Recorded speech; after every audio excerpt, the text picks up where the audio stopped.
Good morning, I'm Angelo Castro III. I'm Angela, and we are the Castros. We bring you the news. And the views that make you think. Sometimes we agree. Sometimes we don't. This is News and Views. And here are today's headlines. The palace says resignation is not an option for President Bongbong Marcos amid calls from several groups. Citing a source, Senator Ping Lacson says the 100 million budget insertion is true, but says President Marcos had nothing to do with it. The Ombudsman has filed the first batch of cases against Saldico and several DPWH officials over the flood control scandal. Cavite 4th District Representative Kiko Barzaga insists he did nothing wrong and describes the inciting to sedition and inciting to rebellion cases filed against him as politically motivated. First in the news, with criticisms mounting and resignation calls getting louder, the palace is pushing back. Malacanang says President Marcos has no plans to resign despite pressure from several groups. President Bongbong Marcos pressed on with his duties despite allegations from his sister, Senator Amy Marcos, accusing him of illegal drug use. Yesterday, the president visited Kararayan Naga Elementary School to personally deliver assistance to residents affected by the devastation of Super Typhoon Uwan. He also led a situation briefing with cabinet members as well as national and local officials to assess the typhoon's impact in Albay and ensure continuous relief and rehabilitation efforts. The palace affirmed that President Marcos is fully focused on his work and will not be swayed by groups calling for his removal from office. According to Palace Press Officer Undersecretary Claire Castro, calls for the president to resign are coming from Duterte supporters, who she said want the vice president to assume the presidency. So kailangan pa po bang i-memorize ito? Lahat naman yata ng supporter ng Vice Presidente ang nais ay paalisin sa pwesto ang Pangulo. Bakit? Para pumalit ang Vice Presidente? So, option ba ito? The President is still working and keeps on working for the country. So, hindi po option sa administrasyon, sa Pangulo ang pagbibitiw. Ang Pangulo ay matapang na haharapin kung ano man ang suliranin ng bansa. The palace also hit back at Senator Amy Marcos' criticisms. Castro reiterated that the issue surrounding the president's drug test was resolved long ago, with negative results already made public. Hindi po tayo magpapadala kung ano ang sinasabi ng mga maiingay. Matagal na po itong naresolba. Uulit-ulitin ko paulit-ulit. Ang Pangulo po ay malinis, at ang Pangulo po ay hindi magpapadala sa anumang pag-uudyok. Pag-uudyok ng mga destabilizers, pag-uudyok ng mga obstructionists, na walang gagawin kundi magbigay ng mga kondisyon, magbigay ng pag-uutos sa Pangulo, kahit hindi na po ito naaayon sa kanyang pagtatrabaho. She added that a hair follicle test is unnecessary, stressing that the accusations have no factual basis. Pagmamahal ba ang paninira sa sariling kapatid? Paninirang walang basihan. Kitang-kita nyo na ang Pangulo ang gusto niyang sirain, pero ang pinoproteksyonan niya ay yung may issue tungkol sa korupsyon na si Vice Presidente. Hindi man lang niya iningayan ang patungkol sa issue ng confidential funds. Kita niyo naman kung saan siya patungo, kaya wala siyang gagawin kundi isang desperadong aksyon. Sirain ang Pangulo para proteksyonan ang kanyang mga kaalyado. Well, this administration has been under fire, diba, since the release of the video statement of former Congressman Zaldico.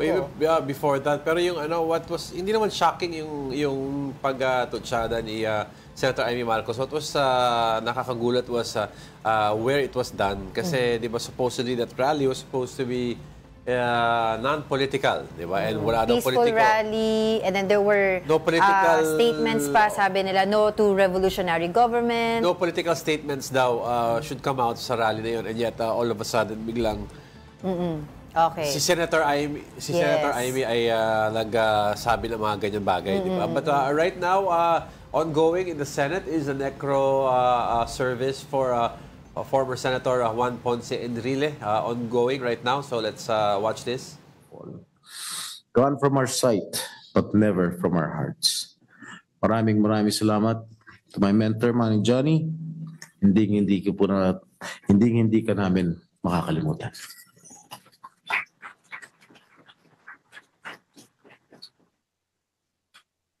The Honorable Joseph Victor Ejercito will now deliver his eulogy. Sa pamilya po, si Manong Johnny, kay Katrina, kay Jack at sa buong pamilya ng Enrile, sa ating pong Senate President Vicente Soto, sa ating pong former President Gloria Macapagal Arroyo, sa ating pong mga kasamahan, sa pong magandang umaga sa inyo lahat. Sa dami po na nagsalita at sa mga nagsaad ng nagawa ni Manong Johnny Enrile, hindi na sana ako tatayo.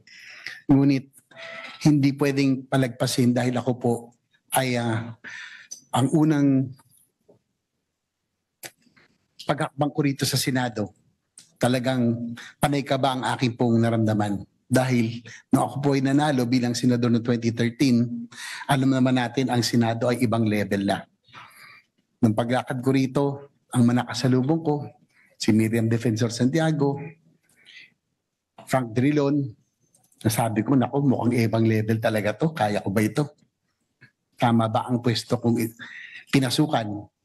At nung paupo na ako, during the first session day, ang katabi ko naman si Juan Ponce Enrile. Dahil alphabetical po. Ngunit kakaiba po. Sa halip na ako po ay ma-intimidate, sa halip na ako maging hindi po palagay, bilang isang seatmate, ay naging komportable lagi ako kinakausap ni Manong Johnny. And from time to time, he will impart the words of wisdom and knowledge to a neophyte senator like me. Nakakatuwa po na minsan pag may pag-uusapan ho kami, siya pa ho ang pupunta sa aking opisina. Nasabi ko, ako na lang, hindi, hintayin mo ako dyan. At ilang beses na ako'y dinalaw niya sa aking pong opisina.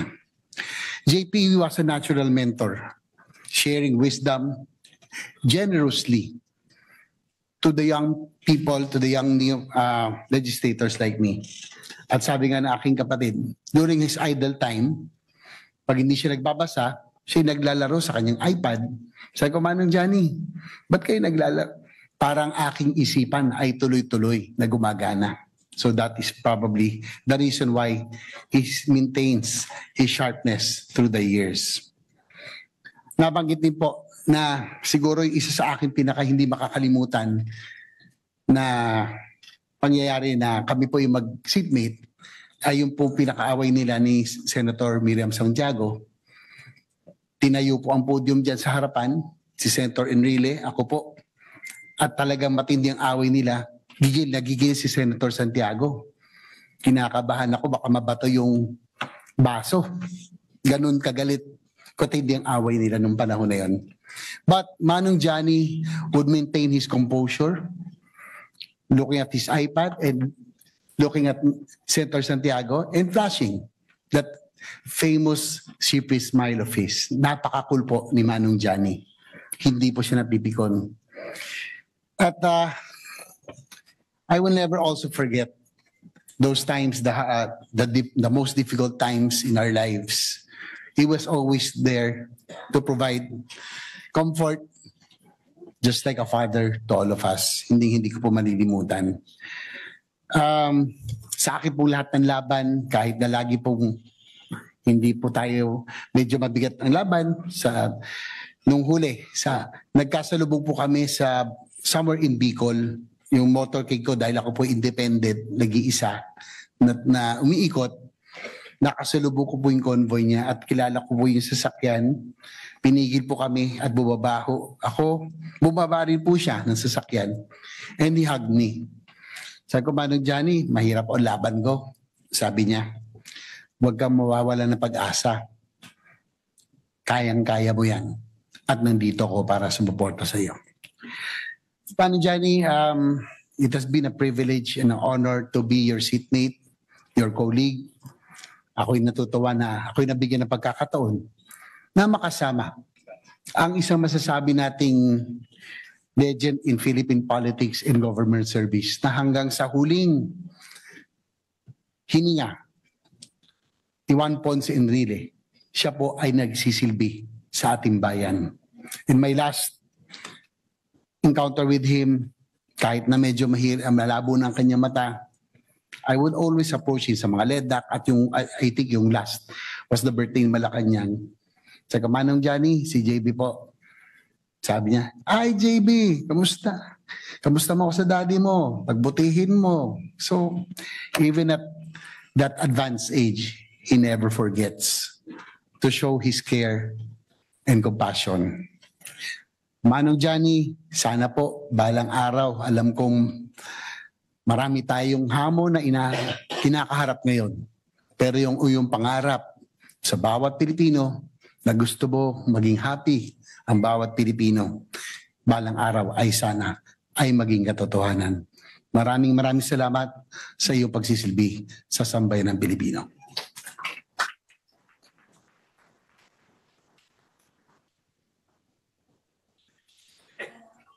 As a deer panteth for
The Majority Leader, Honorable Juan Miguel Zubiri, will now deliver his eulogy.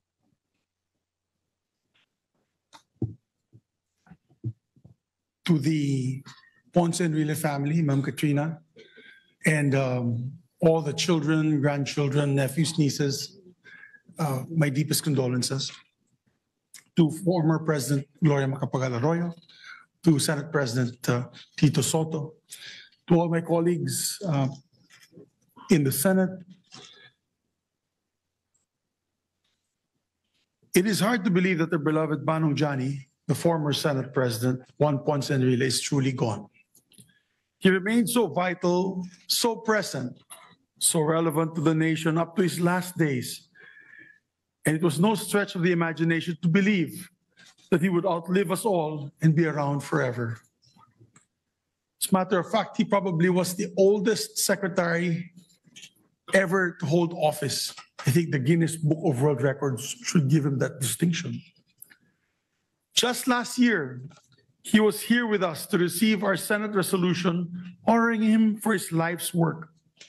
He was over 100 years old, already wheelchair-bound, but his mind was as sharp as ever, and he gave an insightful and inspiring message of gratitude. No script, no preparation, and it was a moment to behold when we listened to him give his acceptance speech. 1 year later, here we are, honoring him again, one last time, for this singularly brilliant man. Manong Johnny was, with no exaggeration, a giant among us. We learn our history, he lived it, shaped it even.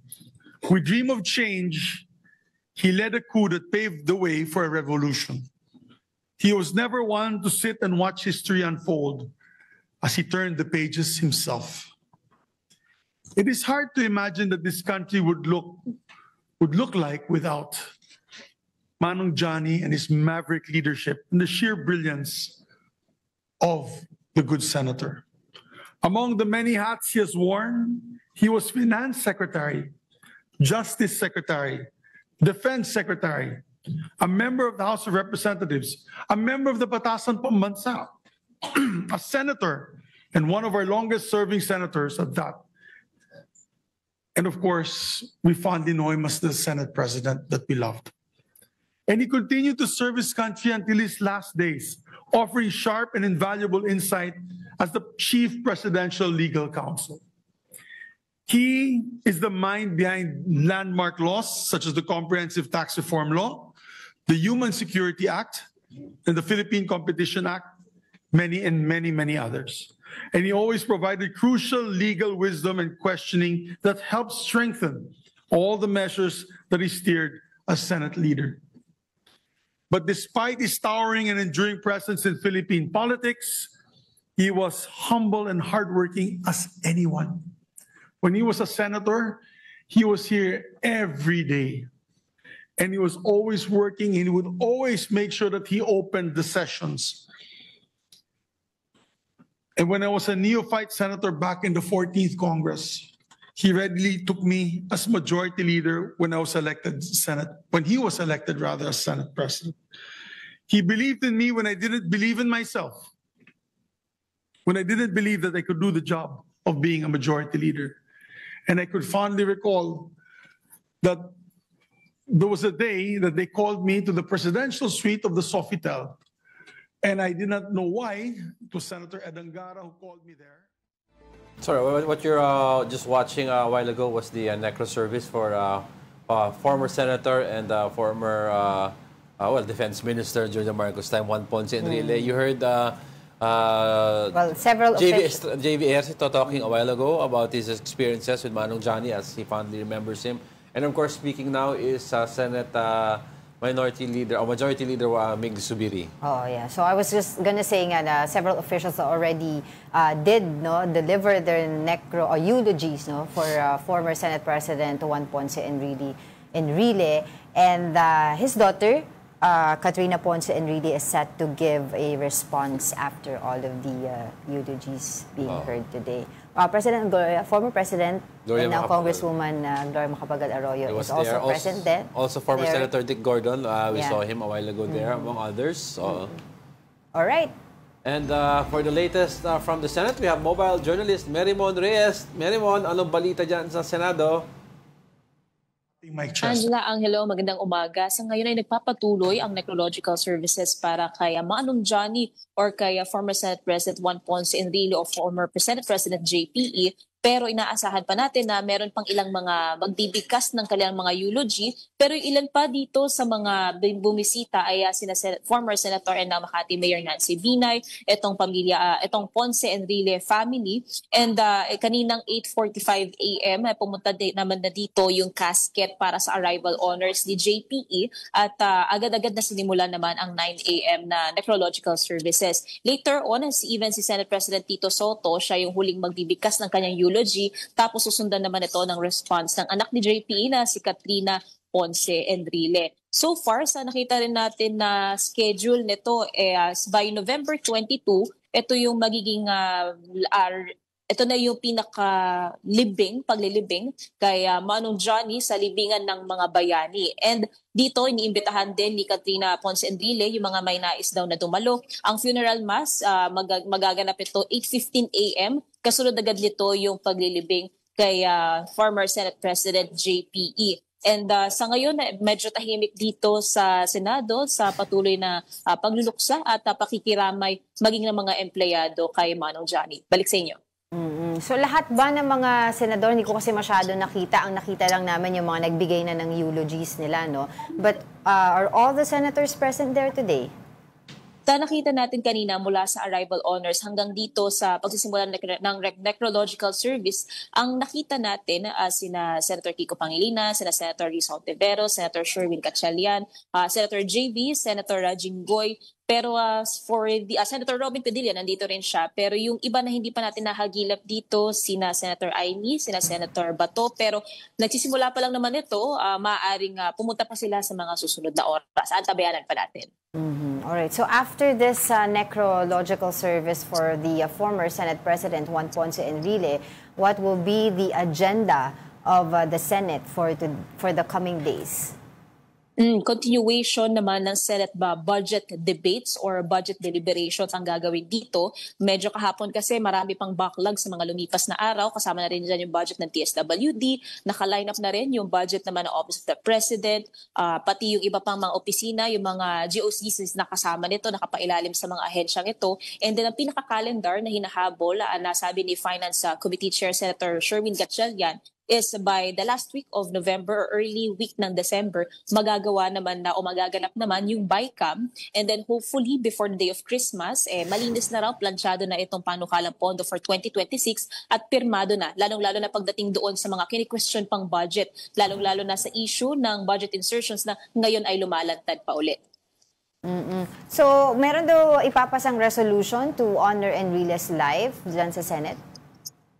Oo, Angela. Kahapon, na-bring up na rin siya at formal na nga isinulong itong resolusyon na kinikilala at nagbibigay pugay dito kay Manong Johnny, kay former SP JPE. Kaya ito, isa din itong kanilang pagbibigay pugay sa dating Senate President. And then, so far kasi pagkatapos nito, ang antabayanan natin, yung pagkatapos ng magiging technological services, yung public viewing para din dito sa mga empleyado sa Senado, kung saan sunod na dadalhin itong casket ni JPE. Kasi ang nakita din natin sa binigay naman na impormasyon ni Katrina Ponce Enrile, November 16 to 18 at November 21, merong public viewing sa Dasmariñas Village, Makati. And then may service pa rin yun na mangyayari every 6 o'clock in the evening. Tapos sunod na natin nakita, November 22, ito na yung paglilibing naman sa libingan ng mga bayani. So far yan yung nakuha nating impormasyon dito. Mamaya susubukin nating makapanayam yung iba pang mga bisita rito, lalo pa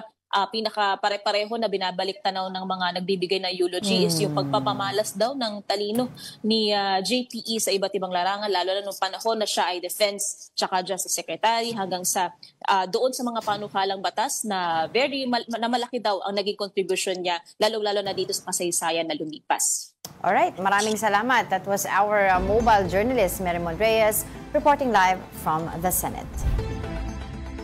Senator Ping Lacson, chair of the Senate Blue Ribbon Committee, says President Bongbong Marcos had no involvement in the 100 billion peso insertions in the 2025 national budget. Here is the report. Former Congressman Zaldi Cos claimed that 100 billion pesos was slipped into the 2025 national budget is true. That confirmation came from Senate Blue Ribbon Committee Chairman Ping Lacson. But Lacson rejected Cos' allegation that President Bongbong Marcos ordered the insertion during the bicameral conference committee. Yung gusto kasi ng iba, paniwalaan natin na sa Pangulo ang nag-insert, nag-utos mag-insert. But it doesn't make sense to me. Common sense. Siya nag-utos, ibibito niya. Lacson added it is possible that someone used the president's name to make it appear the instructions came from him. May mga tao sa Malacanang, not authorized by the president, who misrepresented him. So how does Lacson know the president had nothing to do with alleged kickbacks in DPWH projects? Former DPWH Undersecretary Roberto Bernardo, who has repeatedly testified before Blue Ribbon hearings on flood control anomalies, reportedly detailed the kickback flow and who actually received the money. It did not go to the president, but to former DepEd Undersecretary Traiguib Olivar, whom Bernardo identified as the point person, who convened meetings on unprogrammed appropriations for the office of the Executive Secretary. Bernardo also claimed that former Presidential Legislative Liaison Office Chief Adrian Bersamin received kickbacks alongside Olivar. Sabi niya, nagatid ako ng pera as kickback, but not to the President, but to Yusek Olivar. And sabi niya, ang pagkaalam niya, kasama si Yusek Adrian Bersamin. 8 billion pesos, Mr. President, in at least 10 deliveries. Ang arrangement nila is, may tigisa silang armored van. May armored van si Yusek Olivar, may armored van siya, magpapark sa basement ng Diamond Hotel, darating yung van driven by Olivar, and possibly, sabi niya, hindi siya sigurado, and possibly along with Adrian Bersamin. Bakante yung armored van, ipapark, idadrab yung isang van na puno ng pera. The biggest single delivery, Bernardo said, happened on March 11, 2 billion pesos for Olivar. Bernardo also claimed he personally delivered 1 billion pesos to former DPWH Secretary Manuel Bonoan. Lacson said he advised Bernardo to write directly to President Marcos. That letter was received in Malacanang earlier this week, followed almost immediately by the resignation of multiple cabinet officials. According to Ombudsman Boying Remulla, the latest revelations did not surprise him. I had my suspicions already before about the activities of Undersecretary Adrian Bersamin. He was already in my radar for a long time, and it's Traiguib that I just got to learn about later on, Traiguib Olivar, and of course about the involvement of Bina Pangandaman. And I'm not surprised because there may be temptations on the side for that. Remulla said Undersecretary Bersamin could face charges of conspiracy to commit plunder. The Quezon City government has barred the United People's Initiative from holding another protest at the EDSA People Power Monument. This comes after the group allegedly violated permit conditions. The rallyists were forced to relocate near the EDSA shrine, where demonstrations continued on Tuesday. Despite this, members of the group pressed on with calls for accountability and President Marcos's resignation. Maya kayo, mga Romualdez, mga Marcos, mga Aranita, maya kayo. Huwag niyong ipahiya ang inyong mga anak, mga apo. Ha? Shame! Mamatay siguro yung mga apo niyo anak sa shame. Kaya niyo yun sa konsensya niyo. Makonsensya kayo. Nananawagan po kami na sana po magkaroon na po ng katarungan yung pinaglalaban natin na ninakaw sa flood control na 25 billion. Yun po ay yung aming pakikibaka na para ikulong yung mga kurap. The military, meanwhile, flagged the protest's grand setup and is checking if it may have received foreign funding, a claim organizers deny, insisting their activities are voluntary.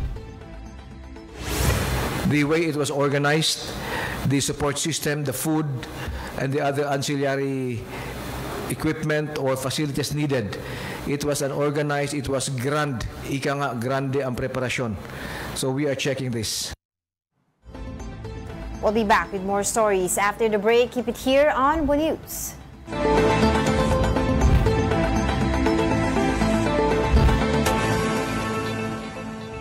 Good morning. You're still watching News and Views here on One News. The Ombudsman has filed the first batch of cases against Zaldico and several DPWH officials over an allegedly bogus flood control project in Oriental Mindoro.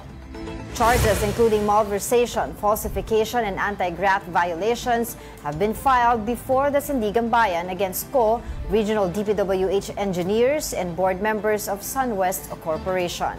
The case stems from an ICI report on irregularities in a dike project where an inspection found substandard steel sheets piles far below required standards. Prosecutors have recommended no bail for malversation. In an interview on Storycon, Ombudsman Boying Remulla said he expects the case to move quickly. We will get an arrest warrant very soon. Malversation, and I don't know if plunder was included. Kasi ano yan eh, we're trying to avoid plunder as much as we can because of the jurisprudence that makes everything difficult to convict plunder, convict somebody for plunder. That's why we're trying to stick to malversation.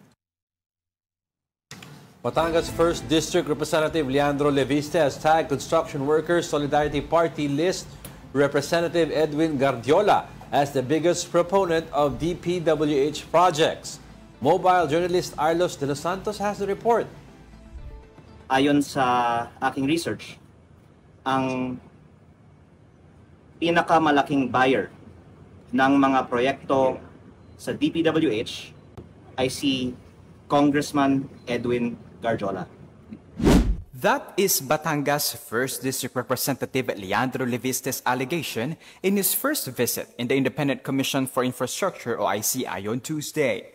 He claimed that aside from the Diskaya couple and resigned Congressman Zaldico, Construction Workers Solidarity Party List Representative Edwin Guardiola is among the top proponents of DPWH projects, bagging no less than 150 billion pesos, citing the need to investigate the lawmaker. Leviste added that he showed the commission documents, which he said will link the proponents of the anomalous flood control projects the same information the ICI has requested from the Congress. If we establish who is the proponent of a project, then the ICI can open up a whole new can of worms. Can of worms. On the same day, the ICI and the DPWH has expressed optimism in Ombudsman's swift filing of cases in connection with the country's flood control scam. Natutuwa kami kasi it was filed only last September 29, so that's around less than 2 months ago. And how swiftly things happened. Na ngayon, masasampahan na ng kaso sa Sandigan Bayan. Eventually, warrants of arrest will now be issued, hopefully. Dizon even compared the filing of cases to pork barrel scam in 2013, where it took almost a year, highlighting the president's order to ensure accountability amid the multi-billion peso scandal. Meanwhile, the ICI also responded as how it handles investigation and question in integrity amidst the political noise in the country where even President Ferdinand Marcos Jr. is being dragged. Well, ang ingay na pinakikinggan ng ICI is yung ingay na humihingi ng hustisya, humihingi sila ng mga galing sa corruption. Because basically, yan talaga yung mandato namin. Naapektuhan kami kasi in the sense na mas gigil kami. Mas gusto namin pagbutihin yung aming trabaho para mabigay namin kung ano yung hinihiling tao.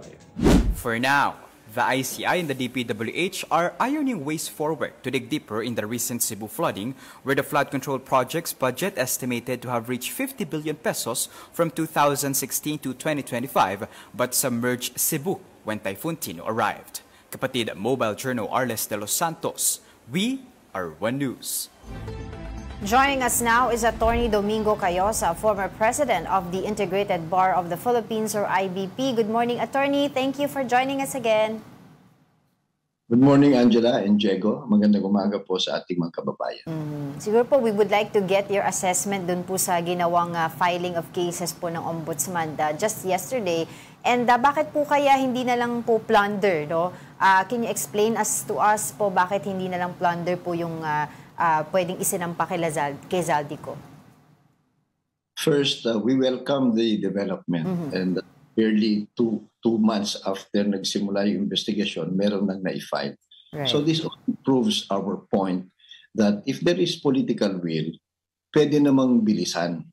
Because ang isang puna natin, cancer or even corruption that afflicts our country is not only in the executive branch but also in the justice system. Sobrang bagal ang ating hustisya nung nakaraan. Kaya wala nang naniniwala. And when there is delay, it breeds corruption and undue influence, and there is no justice. So now it is proven it can be done quickly kung gusto naman. Pangalawa, I could understand why hindi plunder ang final nila. Because if you look at jurisprudence, the Supreme Court and the judiciary has added so many technical requirements for you to be convicted with plunder. Karamihan ng mga nakakasunod ng plunder, yung mga big time mga politiko, mga kapangyarihan, at they amass at least 50 million pesos na ninakaw or more. Alam naman natin na kung malaki-laki yung nanakaw ng isang tao, aambunan niya lahat in the justice system at nadidribble. And we have seen the effect in the Napolis scam and many other scams na malalaki din pero halos walang nangyari at lalong halos walang na-recover kasi nga nadidribble. So, yung graft and yung plunder kasi has special law. And over the years, jurisprudence has added so many requirements na mahirap mag-prove ng plunder tuloy. Halos hindi mo na makita yung batas dun sa jurisprudence kung minsan So, that's one. Pangalawa, yung graft and corruption kasi, mas simple, mas straightforward yan. It is under the revised penal code and old law, mas madaling i-prove yan. It does not have to be a series of transactions kasi yun ang really require ng Supreme Court, series of transactions daw. Kulang ka ng isa, wala na yung kaso. So yung graft and corruption, malversation, straightforward yan. So I think it is wise for the Ombudsman to file that. Anyway, let us not worry kasi because of the adjusted amounts for mga bails, non-bailable din naman kung malalaki. Yun naman ang hapon natin. Pangalawa, it's much easier and much simpler to prove this revised penal code crime than plunder. So we would understand. Anyway, this is only for one transaction, one project. We have to make that clear. They can file another case as there are anomalous projects. Attorney, now that the ball is in the Sandigan Bayan with these cases, what do we expect next? Do we expect arrest orders also? And usually, how fast are these released? Well, again, if the Sandigan Bayan wants to do it quickly, it can do it quickly. Of course, the other side, they have lawyers. They will try to delay that. They will question technicalities. But I hope that the judiciary also cooperates in this, scandal of aggravated graft and corruption. Sana naman bilis-bilisan nila. Sana wala na yung dribble. So I hope that they will also find probable cause because they have to evaluate it independent of the assessment of the Ombudsman.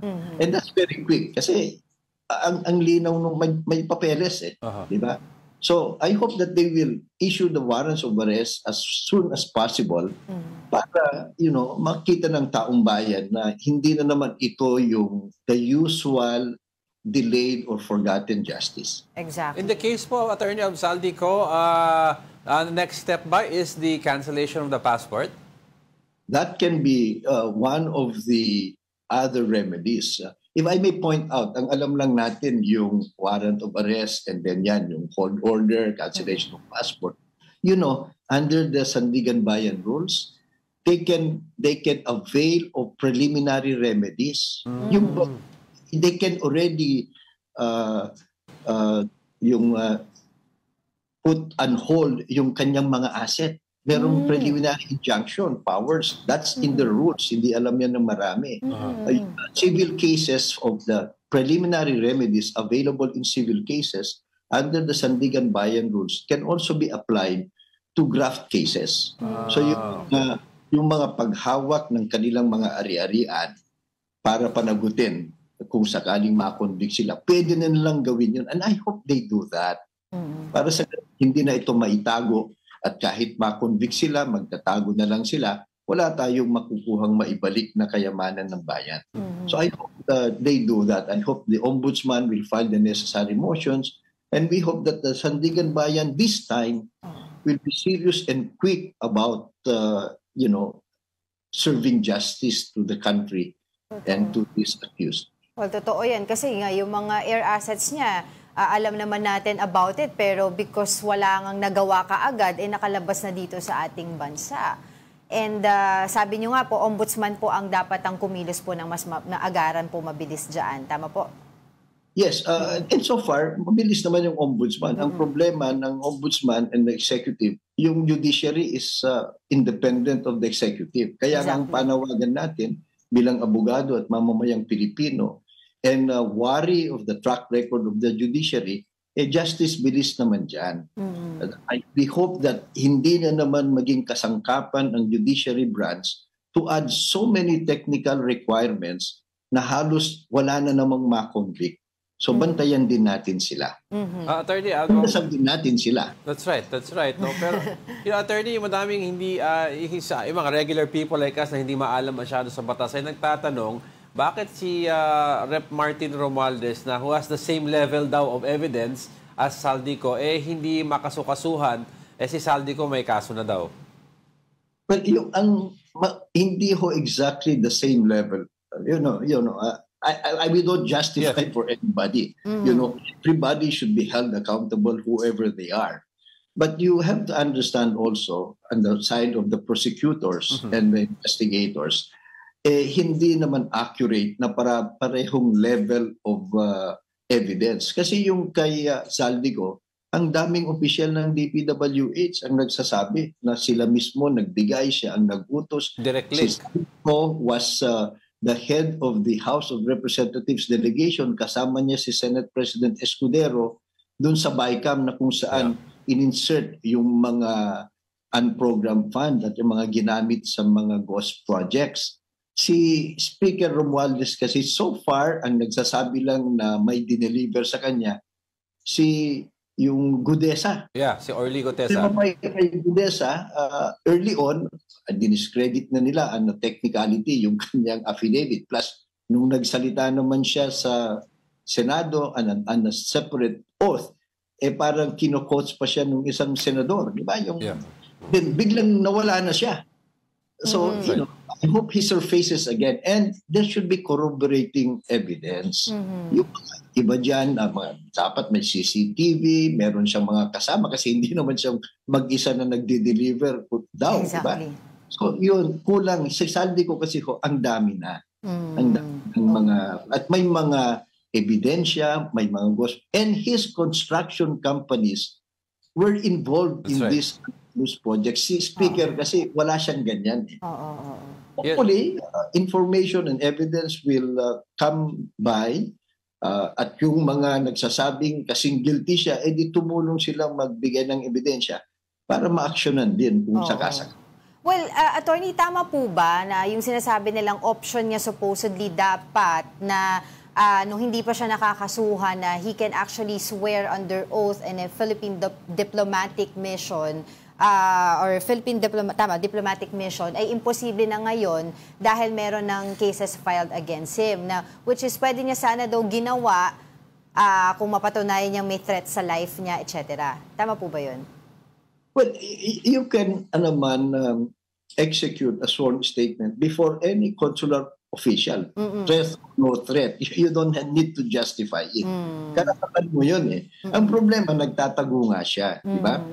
And then, of course, malalaman natin kung nasan siya kung swear ng oath under diplomatic mission. That's one. And siguro natatakot siya. But medyo too late the hero siya ngayon in terms of timing.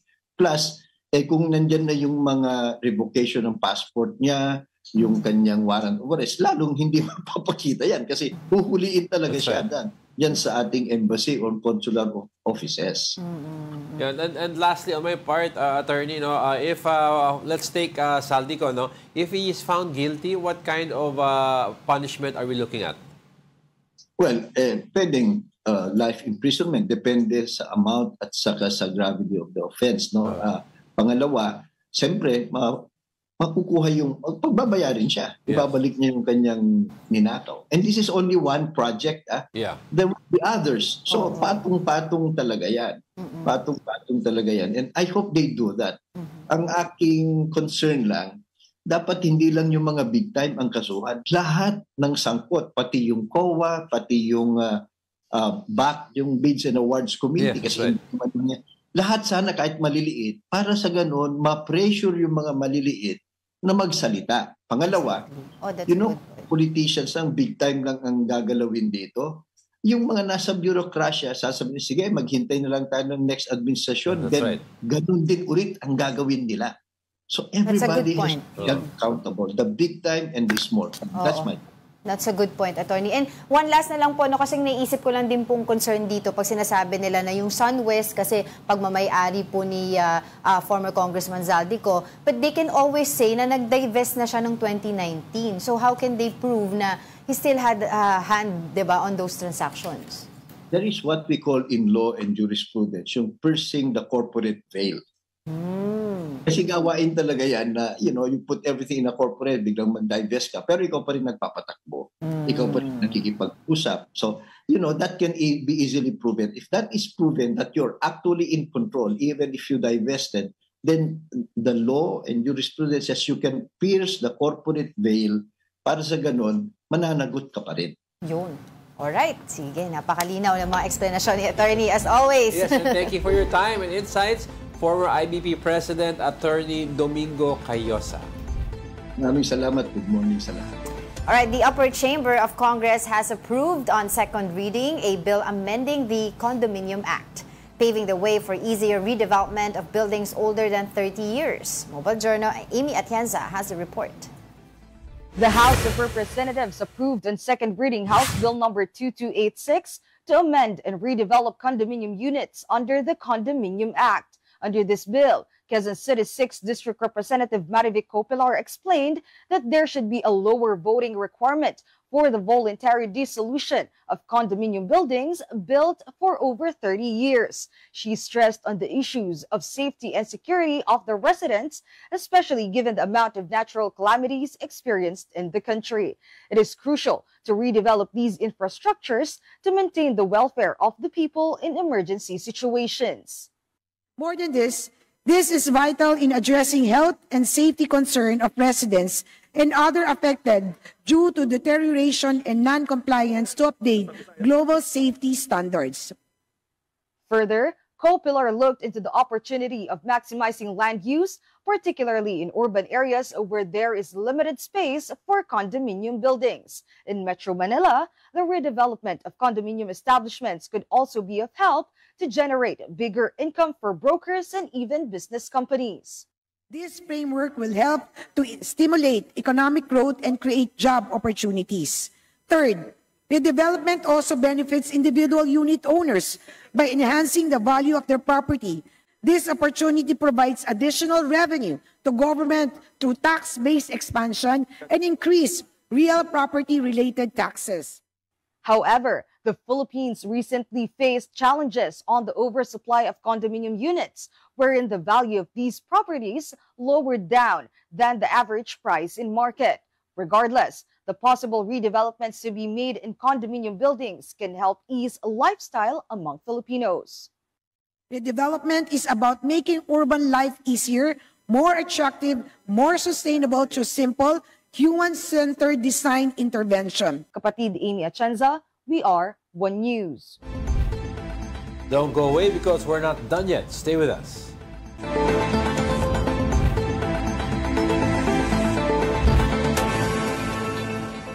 Welcome back. You're still watching News and Views here on One News. Cavite 4th District Representative Kiko Barzaga has filed a counter-affidavit with the Quezon City Prosecutor's Office in response to inciting to sedition and inciting to rebellion cases filed by the PNP-CIDG. Barzaga insisted that he did nothing wrong and described the complaints as politically motivated. The PNP-CIDG did not attend the first preliminary investigation. The next hearing is scheduled for November 25. Very chaotic na yung situation ni Marcos ngayon, so he wants to silence as many critics as possible. We're using the defense of free speech here and in the ensuring results that no violence ever actually happened after my speech. Once the prosecutor reads her counter affidavit, it's very unlikely that it won't be dismissed because it's a very weak case.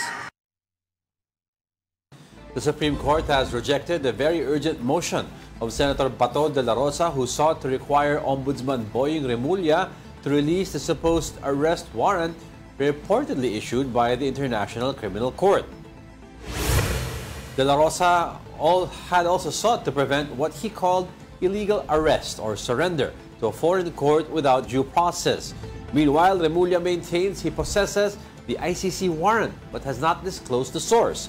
He cited ICC and Interpol rules that keep arrest orders confidential until executed. Now in sports, the Signal Super Spikers secured a thrilling 5-set victory over the Creamline Cool Smashers in the 2025 PVL Reinforced Conference. Signal took the first set but dropped the next two as Creamline capitalized on errors and strong attacks. Rookie Jessa Ordiales came off the bench and energized Signal's offense and defense, turning them the momentum in the fourth set. The Super Spikers carried that momentum into the final set, closing out the match and improving their conference standings. A new mobile game designed for the deaf community is now playable, created by a student who worked odd jobs as an animator just to support his studies. Para bigyan ng mukha ang balita, Mobile Journal, Ray Vicente.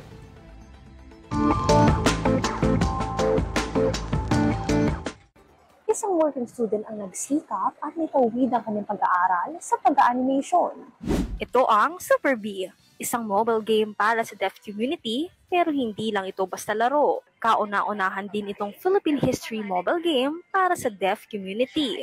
Isa sa bumuo nito ang working student na si Francesca. Nung bata pa ako, sobrang fan ako ng mga cartoons. Nagtuloy-tuloy na talaga ako sa animation kasi kailangan ko din parang buhayin yung sarili ko. Bilang fine art student, ang pag-animation daw ang naging daanan para matustusan niya ang pag-aaral. Kaya sa kanilang thesis, naisip nilang buuin ang Super B. It's about a 8-year-old girl named Bingbing. So, siya ay bingi. And gusto niya maging superhero. And dun sa kwento, ikukwento na nadidiscriminate siya kasi ambingi siya. Tatakbo yung game sa mga adventures ni Bingbing para maging superhero. So, sa lakbay niya sa mga adventures niya, may matututunan din yung mga students na gagamit nun. Nanalo pa ito ng best thesis sa kanilang kurso. Kaya na makapagtapos ng pag-aaral, ay inilunsad na nila sa Play Store ang Super B. Gamit ng talento, naniniwala raw sina Francesca na makakatulong ang laro sa deaf community. Napansin kasi namin na walang representation yung mga deaf and speech impaired kids. So, gusto namin magkaroon sila ng parang safe space na parang ma-motivate sila na to dream big dreams ba. Basta magtiyaga lang, posible raw na magkatotoo at hindi manatiling drawing ang mga pangarap sa buhay. Mga kapatid, mobile journalist si Ray Vicente po, hatid ang mukha ng balita. Yan, daming nangyari today. Of course, kanina yung necro service for JPE was happening at the Senate. We have yet to see Senator Amy Marcos, Senator Boto de la Rosa. I don't know if Senator Joe Villanueva is there or Senator Chis Escudero. Yeah, I wanted to ask that also sa mga notable guests. Kasi medyo they've been in the spotlight, no? In the spotlight recently with all these issues. Because of the flood control Tapos hindi sila visible sa public eye recently. No? So, of course, we wanted to see that. But ayun, of course, former Senate President Juan Ponce Enrile was also sinasabi ni Mig Zubiri, one of the oldest serving cabinet officials probably daw in the world. So sana daw may Guinness Book of World Records. Oo, kasi he was appointed 2 years ago about age 99. Legal advice. Age 99 or 100. Ayun, of course, he served or was able to experience all 16 presidents during the modern era. Philippine presidents. Alright, and before I let you go, I'd like to leave everyone with advice. Don't let too much of yesterday take up too much of today. And that wraps up today's episode of News and Views. Join us again tomorrow. I'm Angela Lagunsad Castro. I'm Angelo Castro III. Kapatid, we are One News. All sides, all the time.